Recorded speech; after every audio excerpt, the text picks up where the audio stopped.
मुंबई के एक व्यस्त इलाके में जहां लोग अपने रोजमर्रा के कामों में व्यस्त रहते हैं, एक रात अचानक कुछ अजीब होने लगता है। देर रात तक काम करने वाले कुछ लोग एक रहस्यमयी फोन कॉल पाते हैं। ये कॉल बिना किसी परिचय के एक सुस्त और ठंडी आवाज में आती है। क्या तुम खेल खेलना चाहते हो? आवाज इतनी डरावनी थी कि सुनते ही उनके शरीर में सिहरन दौड़ जाती है। उन्हें पहले तो यह कॉल एक मजाक लगता है, लेकिन अगले कुछ घंटों में उनके दरवाजे पर एक बड़ा लाल बैग रखा जाता है। अंदर एक कागज और एक छोटा सा कार्ड होता है जिस पर लिखा होता है, स्क्विड गेम, केवल हिम्मत वाले खेल में भाग ले सकते हैं। अगर तुम हार गए तो तुम्हारी जिंदगी भी हार जाएगी। कार्ड के नीचे एक अजीब सा नंबर और लोकेशन का पता दिया जाता है। जिन्होंने ये निमंत्रण स्वीकार किया वे सभी इस खेल में शामिल हो गए। खेल के नियम कुछ इस तरह से थे। जो जीतेंगे उन्हें बड़ी रकम मिलेगी, लेकिन हारने वालों को मौत का सामना करना होगा।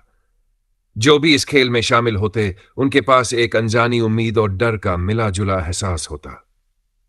जैसे जैसे खिलाड़ी इस खेल की दुनिया में कदम रखते हैं, उन्हें महसूस होता है कि यह खेल किसी और की बनाई हुई दुनिया है। यह कोई साधारण खेल नहीं है, बल्कि यह एक ऐसी दुनिया है जहां मौत और जीवन की परिभाषा बिल्कुल अलग है। पहला खेल शुरू होता है लाल बत्ती हरी बत्ती के रूप में। एक विशाल खौफनाक रोबोट नजर आता है जो हरे बत्ती पर खिलाड़ियों को आगे बढ़ने का संकेत देता है। लेकिन जैसे ही लाल बत्ती का आदेश आता है, जो भी खिलाड़ी हिलता है उसे तुरंत गोली मार दी जाती है। मौत का डर और खेल का तनाव दोनों मिलकर खिलाड़ियों को पागल कर देते हैं। जब एक व्यक्ति मरता है तो उसका खून जमीन पर फैल जाता है और यह दृश्य सभी को भयभीत कर देता है। हर पल मौत की आहट से डरते हुए खिलाड़ी अगले खेल की ओर बढ़ते हैं।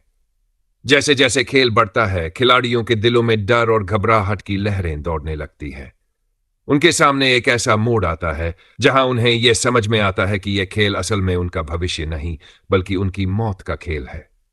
खेल में शामिल होने वालों का सबसे बड़ा डर यह है कि हर मोड़ पर मौत उनके सामने खड़ी है।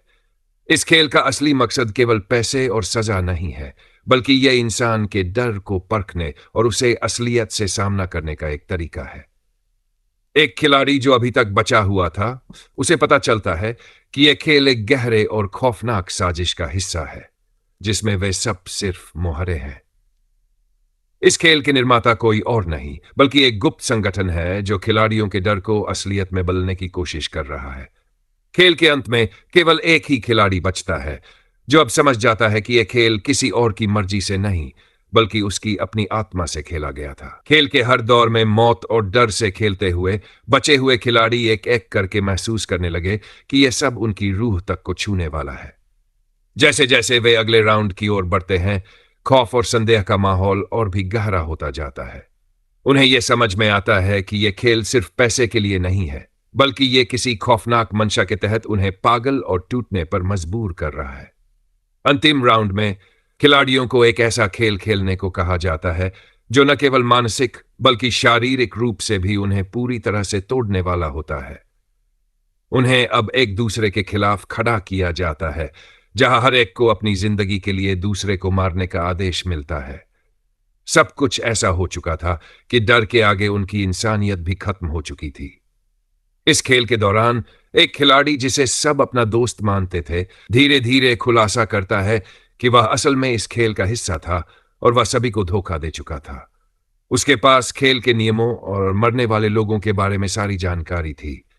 उसका उद्देश्य सिर्फ जीतना नहीं था, बल्कि उन खिलाड़ियों के डर को और बढ़ाना था जो ये समझते थे कि वे अपनी मौत से बच सकते हैं।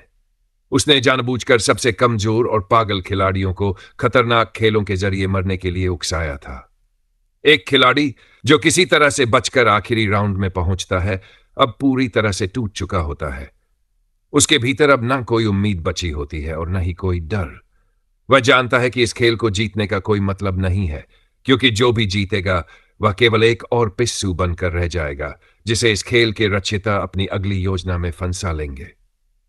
आखिरी निर्णय के समय वह खिलाड़ी इस खेल के खौफनाक उद्देश्यों को पूरी तरह से समझ चुका होता है। उसकी आंखों में सिर्फ एक ही सवाल रहता है, क्या यह सब सचमुच खत्म होगा या यह केवल शुरुआत है? अंत में जब वह आखिरी राउंड जीतता है और खेल की रकम उसे मिलती है, जिस खिलाड़ी ने आखिरकार यह खेल जीत लिया था, वह अब भी इस सच को स्वीकार नहीं कर पा रहा था कि वह अकेला बचा है। उसके चारों ओर सिर्फ लाशें, खून और खामोशी थी। खेल के आयोजक, जिनका चेहरा अब तक किसी ने नहीं देखा था, अब उसके सामने खड़े थे। उनकी आंखें खाली थी, बिल्कुल भावशून्य। उन्होंने एक शब्द भी नहीं कहा, बस धीरे से एक काला मास्क पहने आदमी ने उसके हाथ में एक लिफाफा रख दिया। बधाई हो, तुमने जीत हासिल कर ली है। अब तुम्हारे पास दो विकल्प है। पहला विकल्प, वह अपनी जीत की रकम लेकर इस दुनिया से दूर चला जाए, लेकिन यह खेल फिर भी जारी रहेगा। दूसरा विकल्प, वह इस खेल का हिस्सा बन जाए ताकि इसे हमेशा के लिए खत्म किया जा सके। उसके दिमाग में पिछली घटनाएं घूमने लगीं, चिल्लाते लोग, मरते हुए दोस्तों की चीखें, गूंजते हुए शॉट्स और वह अजीब सा डर जिसने उसे पूरी तरह बदल दिया था। क्या उसे बस चुपचाप चले जाना चाहिए और इस नरक को भूल जाना चाहिए, या फिर वह इस खेल को खत्म करने का जोखिम उठाए? वह सोच ही रहा था कि तभी कमरे की दीवारों पर लगे बड़े बड़े स्क्रीन अपने आप ऑन हो गए। स्क्रीन पर एक नया ग्रुप दिखाया जा रहा था। नए खिलाड़ी, नए लोग, वही घबराए हुए चेहरे, वही डर और वही अंजाम। यह खेल कभी नहीं रुका था, यह कभी खत्म नहीं हुआ था। जो लोग मर चुके थे, उनकी जगह लेने के लिए नए लोग पहले से ही तैयार थे। तुम क्या चुनोगे? आयोजक ने फिर पूछा।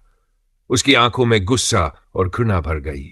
मैं इस खेल को, आयोजकों में से एक ठंडी हंसी हंसता है, अगर तुम इसे खत्म करना चाहते हो तो पहले तुम्हें इसे चलाना सीखना होगा। और इसी के साथ उसे एक बंद दरवाजे के अंदर भेज दिया गया। जब दरवाजा बंद हुआ तो सामने की दीवार पर एक अजीब संदेश चमका। खेल जारी रहेगा, लेकिन अब खेल का संचालक बदला जा चुका है। उसने अपनी जीत की कीमत समझ ली थी। वह अब भी जिंदा था, लेकिन क्या वह अब भी वही इंसान था, या वह भी उन खौफनाक लोगों का हिस्सा बन चुका था जो इस खेल को हमेशा जिंदा रखना चाहते थे? अंत, या सिर्फ एक नई शुरुआत? कमरे का दरवाजा बंद होते ही घुप अंधेरा छा गया। उसे लगा कि शायद यह उसका अंत होने वाला है, लेकिन भी कमरे के कोने से हल्की लाल रोशनी जल उठी। सामने एक लंबा कांच का दरवाजा था जिसके पार बड़ी बड़ी स्क्रीन लगी थी। उन स्क्रीन पर नए खिलाड़ियों के चेहरे दिखाई दे रहे थे, डरे हुए, सहमे हुए, ठीक वैसे ही जैसे वह पहले दिन था। अब तुम इस खेल के रचिता हो, एक ठंडी रहस्यमयी आवाज गूंजी। उसके सामने एक आदमी खड़ा था, पूरे काले कपड़ों में, चेहरे पर मास्क। उसकी आवाज में कोई भावना नहीं थी, बस एक अजीब सी नीरसता थी। तुम्हारे पास सिर्फ दो रास्ते हैं, या तो इस खेल को जारी रखो या फिर इस खेल का हिस्सा बनकर मर जाओ। उसने मुट्ठियां भींच ली। यह कैसा न्याय था? वह इस खौफनाक खेल से बचकर बाहर निकलना चाहता था, लेकिन अब उसे ही इसका संचालक बना दिया गया था। अगर मैं इस खेल को खत्म करना चाहूं, उसने गुस्से से पूछा, तो तुम्हें इसकी असली जड़ तक पहुंचना होगा, मास्क वाले आदमी ने जवाब दिया। असली जड़? हां, इस खेल के पीछे जो असली लोग हैं, जो इसे चलाते हैं, वे सिर्फ तुम्हें देख रहे हैं, तुम्हें परख रहे हैं।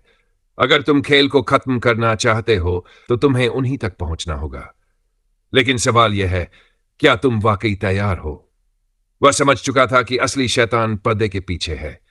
यह खेल सिर्फ एक खौफनाक मनोरंजन नहीं, बल्कि किसी गहरे मकसद का हिस्सा था। खौफ के पीछे की दुनिया। उस रात उसे एक रहस्यमयी दस्तावेज दिया गया, जिसमें खेल के नियम, इतिहास और इसे चलाने वालों के बारे में कुछ छिपी हुई जानकारियां थीं। इन कागजों से पता चला कि यह खेल दशकों से चल रहा था। हर साल एक नया संचालक चुना जाता था, और जो भी संचालक बनने से इनकार करता, उसे मौत के घाट उतार दिया जाता। यह खेल सिर्फ एक क्रूर तमाशा नहीं था, बल्कि यह एक परीक्षण था उन लोगों का जो सत्ता, लालच और डर के सामने झुक जाते हैं। उसने फैसला किया कि वह इस खेल को खत्म करेगा, लेकिन उसके पास वक्त बहुत कम था। खेल शुरू होने वाला था और नए खिलाड़ी अंदर लाए जा रहे थे। अगर उसे कुछ करना था तो अब करना था। असली शैतान का चेहरा। उस रात उसने सुरक्षा कैमरों से खेल के आयोजकों को ढूंढने की कोशिश की, लेकिन जो उसने देखा वह उसके रोंगटे खड़े कर देने के लिए काफी था। स्क्रीन पर एक अंधेरे कमरे में कई लोग बैठे थे, महंगे सूट पहने, महंगी शराब पीते हुए। उनकी आंखों में कोई डर नहीं था, सिर्फ मनोरंजन की प्यास थी। वे उन खिलाड़ियों की मौतों को देखकर हंस रहे थे, जैसे कोई फिल्म देख रहे हों। इन्हें रोकना होगा, उसने खुद से कहा, लेकिन उससे पहले कि वह कुछ कर पाता, पीछे से किसी ने उसके सिर पर प्रहार किया। अंधेरे का कैदी जब उसे होश आया तो वह एक छोटे से कमरे में था। उसके हाथ पैर बंधे थे। सामने वही मास्क पहना आदमी खड़ा था। तुमने सोचा कि तुम इसे रोक सकते हो। वह हंसा। यह खेल कभी नहीं रुकता, यह चलता रहेगा, और अब तुम इसका हिस्सा बन चुके हो। अचानक दरवाजा खुला और वही अमीर लोग अंदर आ गए। उनमें से एक ने धीरे से उसका मास्क हटाया। वह जो चेहरा उसने देखा, उसे देखकर उसकी रूह कांप गई।